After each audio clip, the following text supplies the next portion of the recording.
een skoot. Hy het nie ver van hom afgestaan blykbaar nie. Amper teen hom en net die sneller getrek.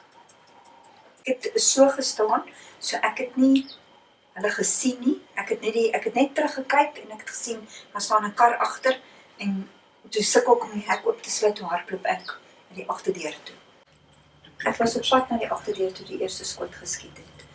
Toe sê ek vir Rolfie, kom help asseblief want ons is gehijack en ek vermoed en dink hulle het jou pa geskiet. Toe het hy 2 messe gegryp uit die kombuislaai uit.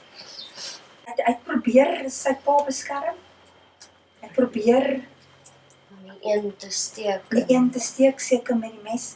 En toe hulle sien hy's gewapen met messe, toe skiet hulle hom in die linkerbeen.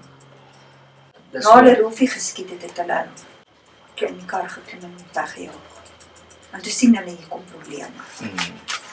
Want die bure van hom is 16, né? Ja, was ook waar. Die bure van hom is 16 en die bure van hom is 14. Het uitgekom. Ek het in die tyd het ek gehoor net iemand sê in 3 maande was ook nog nooit regtig inbrake nie, né? Ja. Stil, rustig. Ek het self gedink ons bly in 'n stil, rustige area.